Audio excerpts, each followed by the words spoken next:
Warning: the following program contains subject matter that may be disturbing to some audiences. Viewer discretion advised. You're listening to Descent to Depravity, where we investigate the darkest corners of the human psyche, one chilling story at a time. More news tonight. Terry Blair is now a convicted serial killer. I find beyond a reasonable doubt that the defendant, Terry Blair, is guilty of murder in the first degree for the murders of Sheila McKenzie, Patricia Wilson, Anna Ewing, Darcy Williams, Claudette Junil, and Carmen Hunt. Before anyone said his name, before detectives connected the bodies, before Kansas City understood what was moving in the shadows along Prospect Avenue, women were disappearing in ways that should have set off alarms. They were seen stepping into cars they shouldn't have trusted. They were seen walking under broken streetlights toward the same alleys. They were seen alive by people who assumed they would return because danger on Prospect was routine. Not remarkable. But then they didn't come back. Then their bodies began to surface. One woman found in an alley behind a collapsing house. Another lying in a garage used more for storage than protection. Another inside a vacant apartment so degraded it barely qualified as shelter. Some decomposed, some half-clothed. What connected them was not just proximity or circumstance, it was the hands around their throats. The same bruising, the same crushed cartilage, the same final seconds spent gasping for air while no one heard them struggle. The police didn't know it yet, but they were looking at the work of a man whose violence did not erupt suddenly. It was cultivated. It was shaped over decades. It was forged in a childhood surrounded by brutality so constant, it became normal. He had killed before. The system had let him go. When he came back to Prospect Avenue, he blended into the decaying landscape like he had never left it.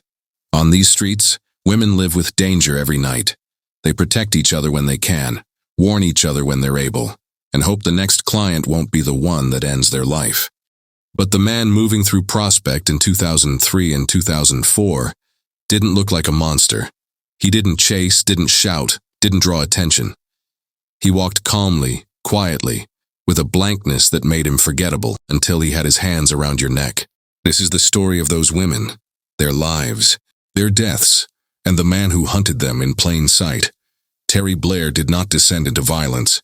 He emerged from it, and once he was free again, nothing stood between him and the women who became the final link in a chain of generational brutality that Kansas City had never fully understood, until their bodies forced it to. Terry Blair was born in 1961 into a Kansas City household that reporters would later describe as one of the most violent family systems in Missouri's modern criminal history. His childhood was shaped not by isolated incidents of aggression, but by a continuous environment of conflict, instability, and trauma. The Blair home existed in a part of Kansas City where structural neglect had already taken root. Crumbling rental properties, inconsistent utilities, and neighborhoods where police cars appeared more often than school buses. Inside the house, the atmosphere was tense, unpredictable, and frequently unsafe. Violence was not an occasional eruption. It was the family's primary method of communication. Arguments escalated rapidly, often resulting in physical fights that the children witnessed from rooms with thin walls and doors that never fully closed. The adults in Terry's life did not shield him from conflict. They enacted it in front of him. He learned early that fear was a constant, that anger had no warning signs, and that pain could erupt from any direction at any time. Terry's mother, Janice Blair, struggled with her own psychological issues, shaped by a history of trauma that predated her children. She was volatile, harsh, and uncontained. She administered discipline in ways that frightened the children, and her emotional instability meant the Blair household never settled into routine. Neighbors later reported hearing screaming late at night, fights breaking out in the yard, and children crying for long stretches without an adult intervening. In interviews, some neighbors described the Blair children as wandering, sometimes outside at late hours, often hungry, sometimes barefoot, and always wary of approaching strangers. The children had the look of kids who knew home was not a safe place to retreat to. Terry's father was a vicious man. His relationship with Janice was one of control and violence. It was common for neighbors to hear the sound of blows landing, furniture overturning, or doors slamming during arguments that could last for hours. Police responded to the Blair residence multiple times, according to archived reports, though intervention rarely produced any meaningful change. In 1978, when Terry was still a teenager, the cycle ended abruptly. During yet another domestic incident, Janice Blair killed Terry's father. The homicide shattered any remaining structure in the household. The children watched police swarm the home, watched their mother taken away, and watched the dismantling of whatever fragile normalcy had existed. The emotional fallout of such an event is severe under any circumstances. For Terry Blair, who had already demonstrated emotional detachment and violent impulses in adolescence, it was a further normalization of deadly force. The idea that an interpersonal conflict could end in homicide was not shocking to him. It was familiar. The Blair family's violent legacy did not end with that homicide. One of Terry's brothers would later be executed for murdering a neighbor. One of his sisters killed a man. Another one of his brothers was convicted of forcible sodomy, assault, and kidnapping, and was sentenced to 2 life sentences plus 240 years. Another brother was sentenced to federal prison for selling dope, a nephew sentenced for forcible sodomy and kidnapping, another nephew sentenced for 88 counts of armed robbery, and a third nephew sentenced for killing his father. Terry grew up absorbing every lesson the environment taught him. People hurt each other. People die in the middle of arguments. Control is maintained through force. Empathy is unnecessary. Fear is normal. These lessons followed him into adolescence, where they hardened. Every indicator that typically signals trouble in a young adolescent appeared in Terry with alarming consistency. He struggled academically from the moment he entered middle school.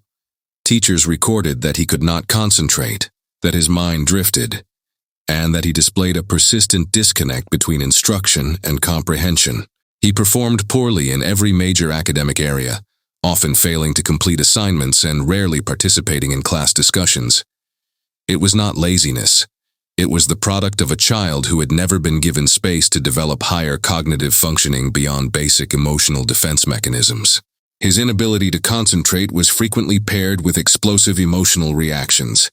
Staff members noted that small frustrations could trigger large outbursts, desk slamming, verbal aggression, or complete refusal to engage.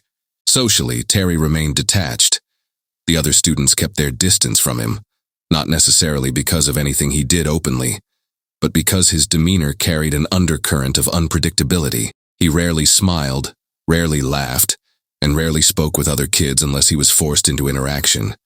Even then, his responses came out flat, monotone, or charged with irritation. Counselors who interacted with him noted that he lacked the emotional vocabulary to describe his feelings and the interpersonal skills needed to build connections. His ability to trust was absent, shaped by the constant betrayals and volatility he had experienced at home. When teachers attempted to intervene, their efforts only highlighted the distance Terry kept between himself and the rest of the world. He did not consider adults allies. Adults, in his experience, were the source of most danger. As he progressed through his teen years, additional risk factors appeared. He was not a boy who provoked fights for entertainment or out of bravado. He was a boy who reacted to perceived challenges with immediate aggression, because that was the only model he had ever been taught. By his late teenage years, signs of psychopathy, or at least severe antisocial traits, were becoming clear. Terry exhibited emotional flattening, lack of guilt, stunted empathy, impulsive aggression, inability to regulate anger, difficulty maintaining relationships, detachment from consequences, and chronic fear mixed with chronic hostility. By the time he entered his early 20s, Terry Blair was not stepping into adulthood as a stable or functional individual. He was carrying decades of psychological damage, untreated trauma, and behavioral conditioning that would eventually erupt into lethal violence. At 20 years old, Terry entered a relationship with Angela Monroe, a young woman who would later become the mother of several of his children.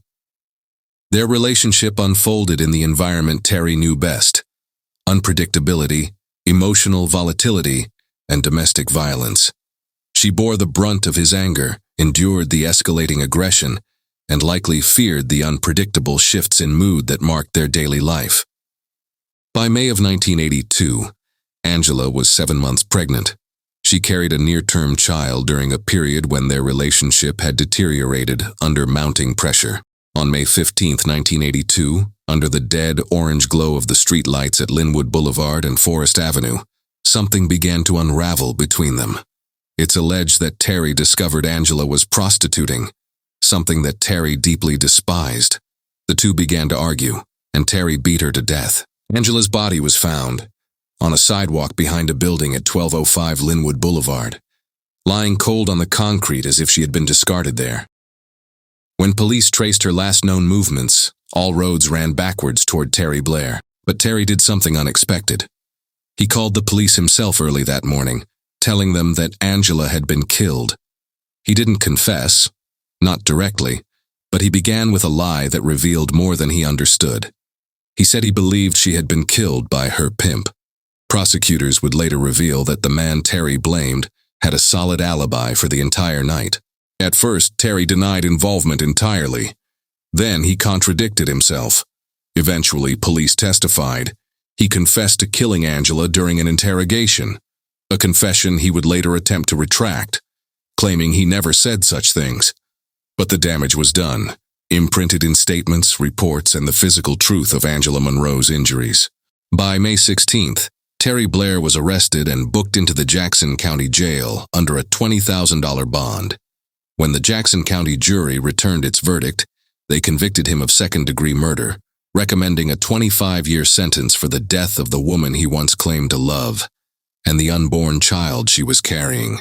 Prison did nothing to cauterize the violence in him. 2 decades behind razor wire only hardened it, forging Terry Blair into a man whose rage had matured, sharpened, and waited, quietly, until the door finally opened. On May 16, 2002, Blair received conditional release and transitioned to a halfway house. On July 24th, he tested positive for marijuana. He was sent back to prison for violating parole on August 8, 2002.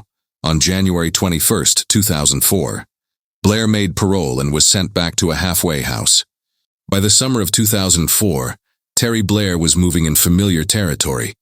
He split his time between his mother's apartment at 2449 Prospect Avenue and his sister's duplex at 1340 West Bluff. Just upstairs from his mother, a man let local prostitutes come in to eat, sleep, and shower, turning that stretch of Prospect into a revolving door of people living right on the edge. Blair's grandmother lived close by at 2454 Olive, keeping his entire orbit within a few tight blocks of the same streets where bodies would soon be found. Police already knew Prospect as an area of prostitution and extreme vulnerability. But in July and early September, the pattern turned from dangerous to systematic. On July 14, 2004, officers were called to 2608 East 23rd Street, a property in a part of Kansas City already known as a prostitution zone. In the backyard, near a raised concrete pad, they found the body of Anna Ewing. She had been concealed, partially hidden in the brush, her body left outside like refuse behind the house. Ewing was almost completely naked. The only clothing still on her body was a bra, partially in place, and a knitted garment wrapped around her neck. Her legs and feet were muddy, suggesting she'd been moved or had gone down on the ground before she was killed. She had abrasions on her arm, bruising on her shoulder, and visible bleeding above her right eyebrow and in the white of one eye, physical signs of trauma and compression. The lab tested her left breast for saliva using an amylase test. The DNA profile from that sample included Blair as a possible contributor. Under her fingernails, they recovered blood. Ewing was the major DNA source, but tests showed a minor contributor profile that again could be Blair.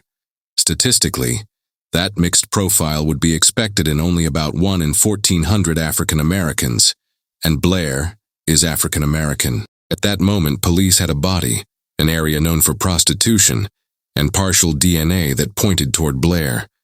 But they didn't yet have the full pattern.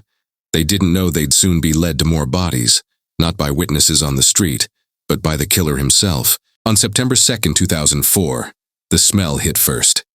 A Kansas City officer was checking out a foul odor near 26th and Montgall. Following the scent of decomposition, he entered a detached garage at 2609 Montgall. Inside, under a tarp, he found the body of Sheila Mackenzie.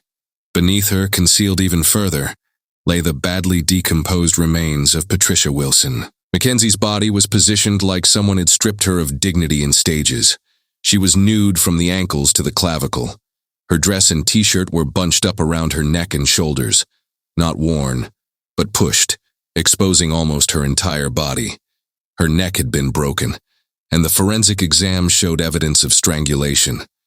Manual, close contact, violent. Investigators tracked blood back from the garage to a nearby house under renovation at 2617 Montgall.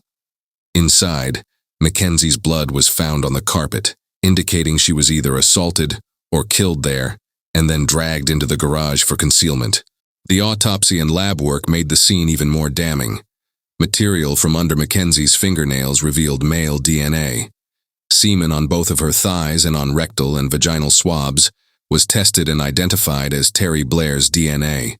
An acid phosphatase test, used to detect seminal fluid, showed that Blair had ejaculated into Mackenzie within about 1 day of her body being found. Expert testimony at trial explained how gravity causes semen to leak from the vaginal vault, and how clothing rubbing against the skin can slough off a person's DNA. The court concluded that Mackenzie's last conscious act was intercourse with Blair.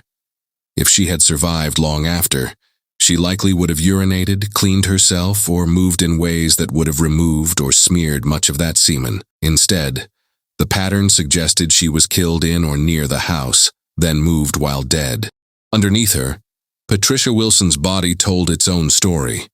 She was so badly decomposed that the medical examiner could not identify a specific cause of death, but the fact that she was deliberately concealed, hidden under Mackenzie, stacked in a garage, wrapped and covered, led authorities to rule her death a homicide. Wilson's blood was smeared on the kitchen floor at 2617 Montgall, the same house where Mackenzie's blood marked the carpet. The shared location and concealment pattern tied their deaths directly together. The court later drew a chilling inference. Blair's identity as Wilson's killer is established not just by words, but by behavior. He knew where her body was. He chose to hide Mackenzie's body on top of Wilson's. You don't stack a fresh body on a concealed, decomposed one unless you already know what's beneath the tarp. But the most direct connection to Wilson and Mackenzie didn't come from the blood or the garage. It came from the phone. On September 3, 2004, at approximately 10:39 p.m., an unidentified male called 911 from a deactivated T-Mobile cell phone that had no SIM card, no assigned number, no subscriber information, nothing that could be traced in the usual ways. Even without a SIM, the phone could still dial 911. The caller reported a dead body at 29th and Park, in the backyard of the northeast house on the corner. That would later be confirmed as the remains of Carmen Hunt. When the dispatcher asked him how he knew a body was there, the man answered simply, "I put it there." He refused to identify himself. Pressed a second time on how he knew, he went further. "Because I put the 2 on 25th and Montgall, and I put that there." He wasn't just claiming Carmen. He was taking credit for the 2 women in the Montgall garage, Mackenzie and Wilson. Police responded to 29th and Park and found what the caller said they would. The skeletal remains of Carmen Hunt, lying in an overgrown area behind 2905 Park, covered in carpet and brush. The medical examiner determined she had been dead for at least a week, and like Wilson and some others, her death was ruled a homicide because her body had been concealed. During this same call, when the dispatcher asked how he killed the woman at 29th and Park, the caller replied, "Killed them." The rest of the sentence was partly inaudible, but the meaning was clear. The court later treated this as a confession to Hunt's murder, supported by the physical reality of her body being exactly where he said it would be. By then, police knew they were not just dealing with dumped bodies and neighborhood rumors. They had a voice, confident, calm, and chillingly matter-of-fact, placing himself at 3 murder scenes. And he wasn't done. The next evening, September 4th, 2004, at 6:51 p.m., the same man called 911 again, using the same stolen T-Mobile phone. He opened by reminding them who he was. He told the dispatcher he had called the previous day to report bodies, and that he was calling back to report 2 more bodies. The first was at 24th and Prospect, he said, in the alley right next to the gate by the U-Haul place, covered with black vinyl. This would later be identified as Darcy Williams. The second was at 27th and Olive, covered with brush and pillows. That body would later be identified as Claudette Juniel. He told the dispatcher the women were prostitutes, and that he killed them because they were scum and a disgrace. Then he upped the horror. "You can smell her." The caller also referenced the body at 23rd and Prospect, Anna Ewing, saying they had found her a long time ago, and when the dispatcher asked if he had killed that woman too, he answered, "Yeah, and I have more." These weren't random tips. This was a man mapping his own crime scenes over the phone. Police took the second call seriously, and literally. At about 7:30 p.m. on September 4th, 2004, officers went to the described location near 24th and Prospect. There, lying in brush outside a fenced parking lot with U-Haul advertising banners visible in crime scene photos, they found the body of Darcy Williams.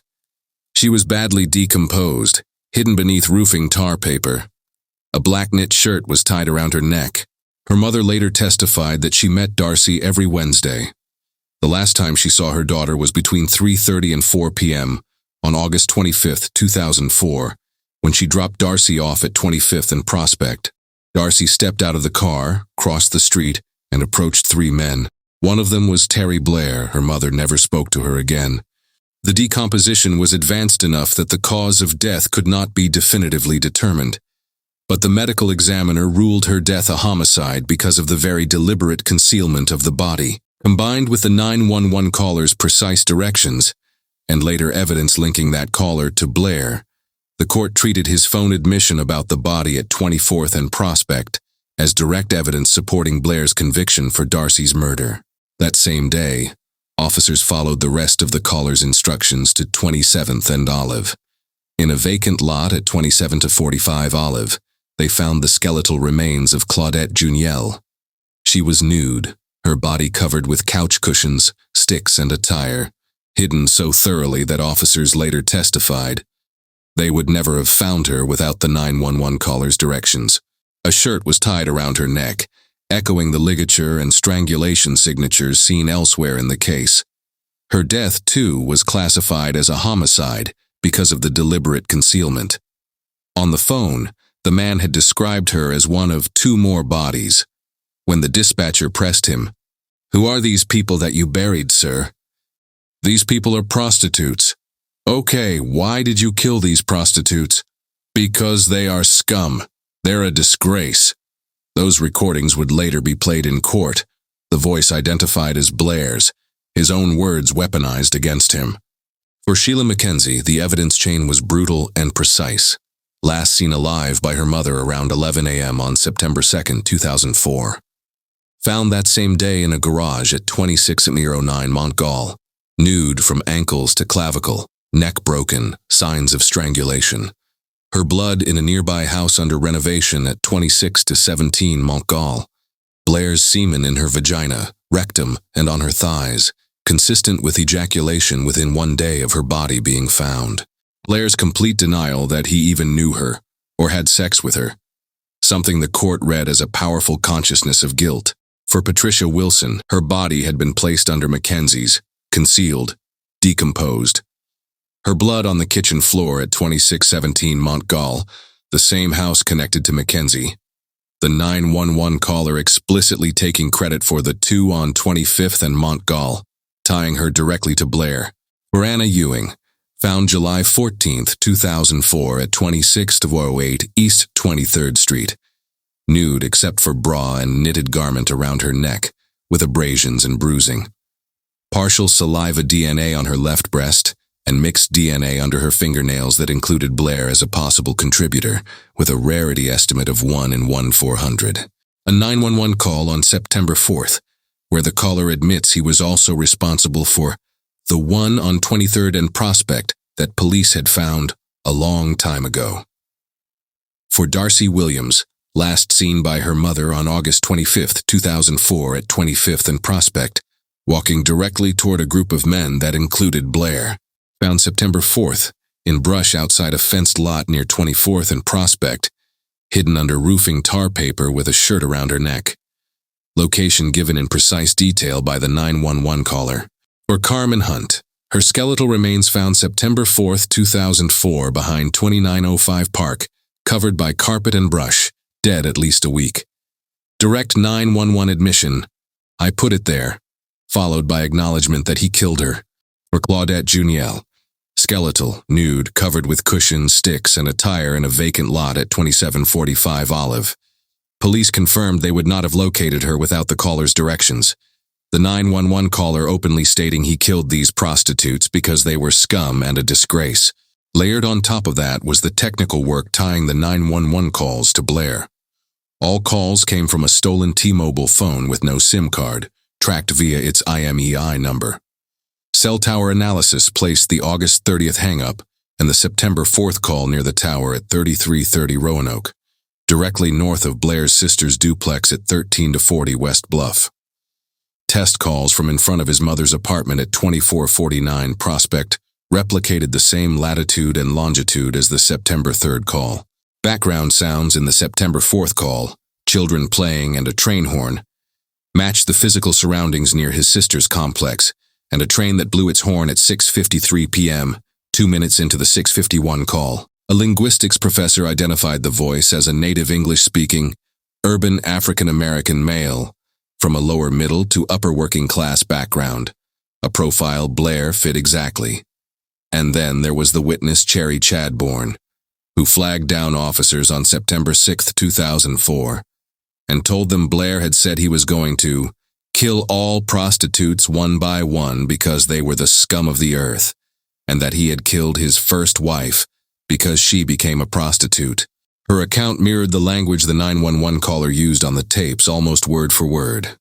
On September 10, 2004, while Blair was at a friend's house, his face appeared on a newscast as a person of interest in the Prospect murders. The friend pretended not to recognize him, waited until he left, and then called the police. When Blair later returned and hid in the garage, officers found him wedged between the rear of a car and the back wall, trying to avoid detection, a final physical act of hiding that matched the way he had hidden the women he killed.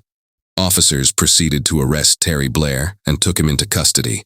He was charged with 8 counts of murder in the first degree, 1 count of assault in the first degree, and 3 counts of forcible rape. What followed was a 7-hour interrogation, part of which was being filmed by a reality television crew that had been granted access by the Kansas City Police Department. The only surviving footage, however, comes from the edited television broadcast. The full original recording was later lost. What remains is partial, fragmented, and incomplete, a glimpse into the room, not a full record of it. But even in those fragments, Blair's statements, not his posture or tone, but his words, became powerful pieces of evidence. From the start, Blair's strategy was complete denial. Detectives showed him photographs of the victims, women whose bodies were discovered in garages, vacant lots, alleyways, and yards across the Prospect corridor. Blair responded by denying that he knew any of them.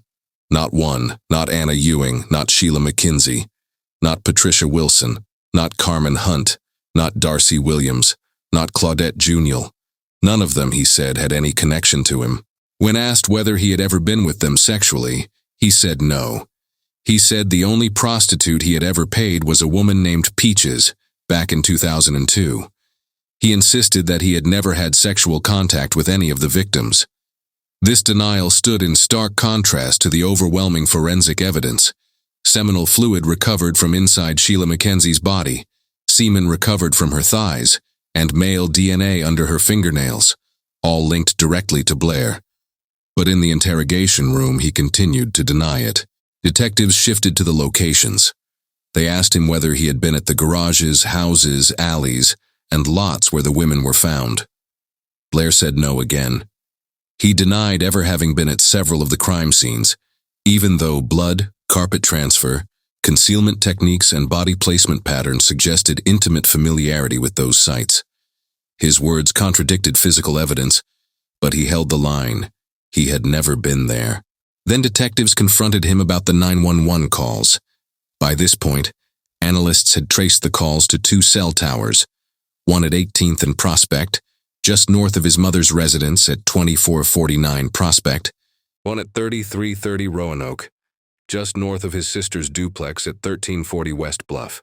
Test calls placed from those addresses by law enforcement produced identical latitude and longitude readings to the ones generated when the anonymous caller phoned 911. Despite this, Blair denied being the caller. He claimed he had not dialed 911. He said he had no involvement with the anonymous voice who provided detailed directions to the bodies. This denial came even after he placed himself at the exact locations during the exact windows the calls were made, a contradiction documented in the appellate record. He denied knowing the victims. He denied having sex with them. He denied being present at the crime scenes. He denied killing anyone. He denied everything the evidence showed. The appellate court later noted that these denials, repeated against DNA, autopsy results, cell tower analysis, eyewitness testimony, and Blair's own prior statements, demonstrated a clear consciousness of guilt, an attempt to distance himself from every link in the chain, even when the chain was already wrapped around him. In the end, the interrogation produced no confession, no admission, and no cooperation. What it produced, and what held up in court, was the pattern. A man confronted with the faces of 6 dead women. A man confronted with scientific evidence of sexual contact. A man confronted with phone calls that tracked directly to his family's homes. A man confronted with the precise recorded voice used to guide officers from corpse to corpse. Prosecutors agreed not to seek the death penalty in exchange for Blair waiving his right to a jury trial, and thus, Judge John O'Malley oversaw the bench trial. 2 of the murder charges, for Sandra Reed and Nelia Harris, were dropped. The rape and assault charges were also dropped. Judge O'Malley ruled Blair guilty on March 27, 2008, and he was sentenced to 6 life sentences with no possibility of parole for these 6 murders.